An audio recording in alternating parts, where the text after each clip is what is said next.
आपका channel ABP news लगातार आपको मध्य प्रदेश की धार में बांध टूटने की खबर दिखा रहा है। इस वक्त की बड़ी खबर यह है कि डैम से नियंत्रित तरीके से पानी निकालने की कोशिश की जा रही है और इसी के मद्देनजर 18 गांवों को खाली करा लिया गया है। तो अभी भी बांध से पानी निकालने की कोशिश की जा रही है, हालांकि नियंत्रित तरीके से। सेना ने जब से कमान संभाली है, कोशिश ये की जा रही है कि किसी तरीके का खतरा न मोल लिया जाए, कोई जल्दबाजी न की जाए और नियंत्रित तरीके से जो पानी का रिसाव हो रहा था उसे निकाला जाए और इसी कोशिश में ये काम आगे बढ़ता हुआ।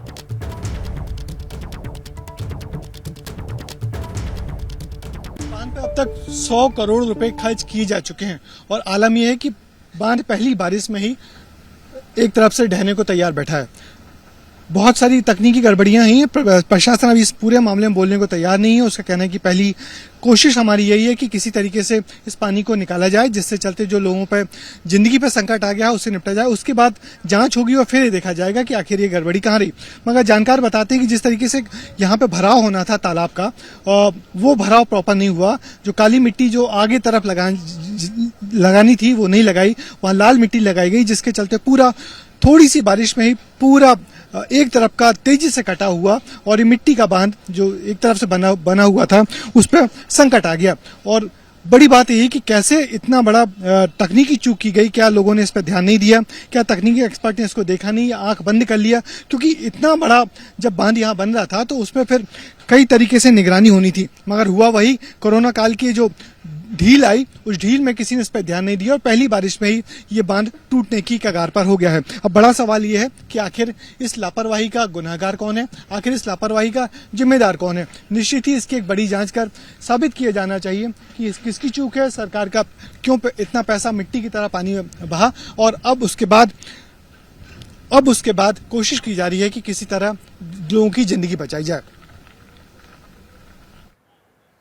तो तस्वीरें आप देख रहे थे, रिपोर्ट आप देख रहे थे ब्रजेश राजपूत की, किस तरीके से रिसाव हुआ और उसके बाद अभी भी राहत बचाव का काम किया जा रहा है। 18 गांव को खाली करा लिया गया, लेकिन सवाल बहुत सारे उठते हैं, बहुत सारे बुनियादी सवाल हैं। एबीपी न्यूज पूछ रहा है सवाल, 304 करोड़ को किसने किया बर्बाद।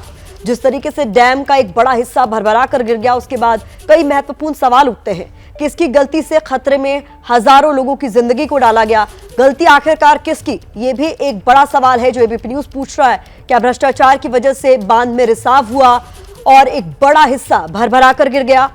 क्या लापरवाही की वजह से ये रिसाव हुआ, जिसकी वजह से अब सेना को काम में लगाया गया है नियंत्रित तरीके से पानी निकालने के काम में? कौन है इस गलती के लिए जिम्मेदार और जिम्मेदारी किसकी?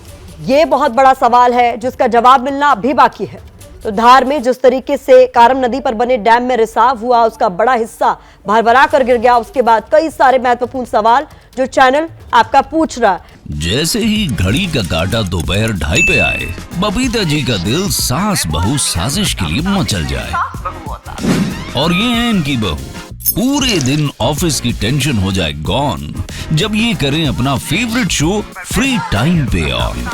इनकी तरह आप भी देखिए अपना फेवरेट शो अपने टाइम पर और डाउनलोड कीजिए एबीपी लाइव ऐप अपने स्मार्ट टीवी पर।